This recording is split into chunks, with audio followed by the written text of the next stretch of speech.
একটু বিষয়ে কষ্ট পেয়ে থাকে, তার ভিতরে একটু অনুশোচনা আসে কি আসে না? কথা বলা। এবং পিছে পিছে হযরত আয়েশা সিদ্দিকা রাদিয়াল্লাহু তাআলা আনহা বের হয়ে তিনি নবীজির পিছে পিছে হাঁটতেছেন। উনি খেয়াল করতেছেন নবীজি হেঁটে হেঁটে মদিনা জান্নাতুল বাকি কবরস্থানে গিয়ে নবীজি হাত আসমানের দিকে তুলে দোয়া করতেছেন। সুবহানাল্লাহ। হাত আসমানের দিকে তুলে নবীজি দোয়া করতেছেন কবর জিয়ারতের পরে। হঠাৎ পিছনে ফিরে দেখতেছেন নবীজির পিছনে হযরত আয়েশা সিদ্দিকা রাদিয়াল্লাহু তাআলা আনহা দাঁড়ানো। আয়েশা, এখন তুমি আমার পিছনে হঠাৎ কেন দাঁড়ানো? তুমি কি এতটুকু চিন্তা করছো আল্লাহ এবং আল্লাহর রাসূল তোমার উপর অভিযান করেছে? তখন উম্মুল মুমিনিন হযরত আয়েশা সিদ্দিকা রাদিয়াল্লাহু তাআলা আনহা বলতেছেন, ইয়া রাসূলুল্লাহ, ইয়া হাবিবাল্লাহ, তা নয়, আমি ভাবছি হয়তো আমার কোনো কথায় বা আমার কোনো আচরণে, আমার কোনো ব্যবহারে আপনি কষ্ট পেয়েছেন, এজন্য আপনি হয়তোবা আমার উপর রাগ করে হয়তোবা অন্য কোনো স্ত্রীর ঘরে আপনি চলে গেছেন। আমার মনটা মানতেছে না, ইয়া রাসূলুল্লাহ, ইয়া হাবিবাল্লাহ, এটার জন্য আমি শিওর হওয়ার জন্য আমি আপনার পিছনে পিছনে আসছি। সুবহানাল্লাহ।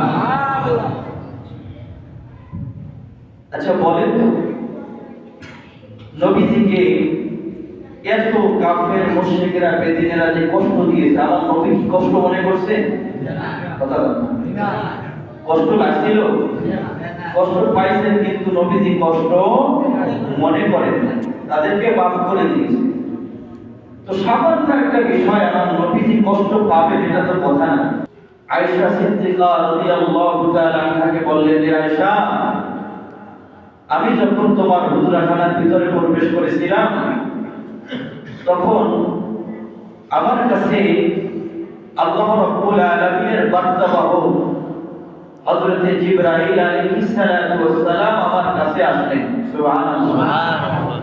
আল্লাহ তাআলার তরফ থেকে তিনি ওহী নিয়ে আসলেন আর বললেন, হে আল্লাহর রাসূল, এই রাত্রিটাতে কিছু সময় আপনি জাগ্রত থাকেন, কিছু সময় আপনি নফল ইবাদত করেন, কিছু সময় আপনি কোরআন তেলাওয়াত করেন, কিছু সময় আপনি জিকির আজকার করেন, কিছু সময় আপনি ইস্তিগফার পাঠ করেন, আবার কিছু সময় বিশ্রাম করেন, শেষ রাত্রিতে আপনি সেহরি খেয়ে পরদিন আপনি রোজা পালন করেন। আচ্ছা, আপনাদেরকে আমি প্রশ্ন করি, সবাই বুঝে থাকলে দুই দুই রাকাত করে আমরা নফল ইবাদতে হোমানে আদায় করছি, ঠিক না? একসাথে এক দাঁড়ানোতেই ওঠা বসাতে আমরা 12 রাকাত নামাজ শেষ। কত মিনিট লাগছে? 1 ঘন্টা। কত মিনিট? 1 ঘন্টা। আপনারা রাগ করছেন, আমার বলা হয়েছে। আপনি কি করতেছেন? আল্লাহ রাসূল সাল্লাল্লাহু আলাইহি ওয়াসাল্লাম কিছু সময় জান্নাতুল বাকিতে কবর জিয়ারত করেছেন, কিছু সময় জিকির আজকার করেছেন, কিছু সময় তওবা করেছেন, ইস্তিগফার পাঠ করেছেন। কেন ইস্তিগফার পাঠ করেছেন? আমার নবীজির তো কোনো গুনাহ আছে? কথা বলেন না। আমার নবীজির কোনো গুনাহ আছে? না। আমার নবীজি ইস্তিগফার পাঠ করেছেন, এজন্য নবীজির সম্মান আল্লাহ তাআলা আরো মর্যাদা বৃদ্ধি করেছেন। সুবহানাল্লাহ। তাহলে সেই নবীজি ইস্তিগফার দ্বারা নবীজি শ্রেষ্ঠ হয়েছেন, আর উম্মত কি কম শ্রেষ্ঠ হয়েছে? না। নবীজি যেরকম শ্রেষ্ঠত্ব অর্জন করেছেন, উম্মতও সেই রকম শ্রেষ্ঠ উম্মতের মর্যাদা পেয়েছেন। সুবহানাল্লাহ। কিন্তু শ্রেষ্ঠ উম্মতের দাবি নিয়ে, শ্রেষ্ঠ উম্মতের পরিচয় সাহাবায়ে কেরাম নবীজিকে অনুসরণ করেছেন, ওইভাবে নবীজিকে ভালোবাসতে বলা হয়েছে। নবীজির ভালোবাসা মুখে নয়, আমলে। বলেন, মুখে না আমলে? মুখে না আমলে? প্যারে হাজির,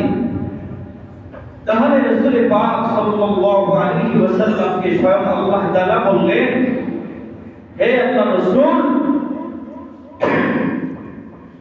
আপনি কিছু সময় নফল ইবাদত করেন, কিছু সময় রাত্রি জাগ্রত থেকে আপনি কবর জিয়ারত করেন, আবার কিছু সময় রাত্রি জাগ্রত থেকে আপনি জিকির আজকার করেন, কোরআন তেলাওয়াত করেন, আবার কিছু সময় আপনি বিশ্রাম যান।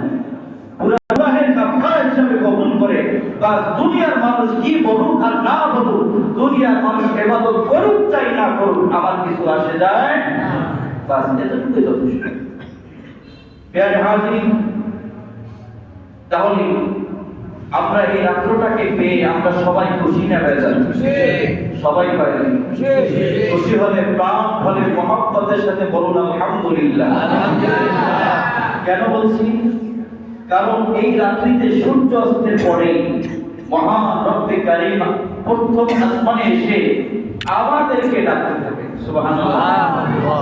কেন ডাকতে থাকেন? আমরা গুনাহগার, আমরা বিপদে মুসিবতে আছি, আমরা অসহায়, আমাদের জন্য সহায় কে? আল্লাহ। সহায় কে? আমাদের বিপদ থেকে হেফাজত করার মালিক কে? আল্লাহ। তো সেই আল্লাহ রাব্বুল আলামিন দুনিয়ার আসমানে এসে, প্রথম আসমানে এসে আপনাকে আমাকে ডাকতে থাকেন। কার প্রয়োজন? আল্লাহ না আমার? আমার। কার প্রয়োজন? বলেন বলেন কার? আমার নিজের প্রয়োজনে আল্লাহ পাক আমাকে ডাকতে থাকেন, বান্দা আসো আজকে এই রাত্রিটাতে কিছু সময় তুমি ইবাদত করো, কিছু সময় জিকির করো, কিছু সময় কবর জিয়ারত করো, কিছু সময় তুমি কোরআন তেলাওয়াত করো, কিছু সময় তুমি বিশ্রাম করো। প্রত্যেকটা মুহূর্ত তোমার জন্য গুনাহের কাফারা হয়ে যাবে। আর একটু মহব্বতে বলেন না সুবহানাল্লাহ।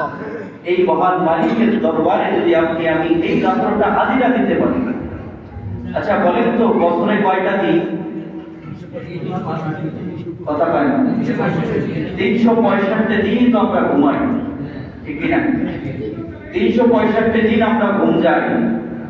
এর ভিতর থেকে গুনাহের কাফারার জন্য খোদা কথা এখানে সব আমরা শুনি, কিন্তু বাগার আমাদের আমল পরিবর্তন হয় না, আমরা নিজেরাও পরিবর্তন হওয়ার চেষ্টাও করি না। কেন করি না? উদ্দেশ্য আছে।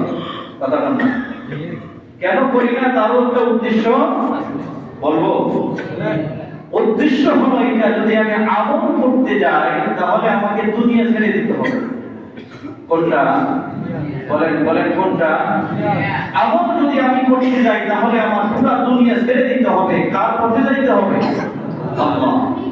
এখন আল্লাহর পথে গেলে আমি দুনিয়া ছেড়ে দিয়ে যখন আল্লাহর পথে যাব, আল্লাহর পথে গেলে পরে আমি হারাম খাইতে পারবো। কথা বল ঠিক না?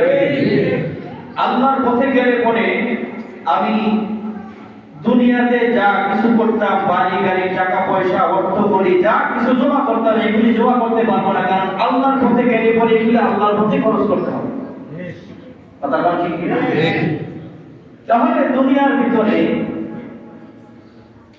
আপনাকে আমি বলতেছি, আপনাকে, আপনাদের সবাইকে, দুনিয়াতে আমরা আসছি, চক্ষু দুইটা এখনো খোলা আছে। চক্ষু দুইটা বন্ধ করার পরে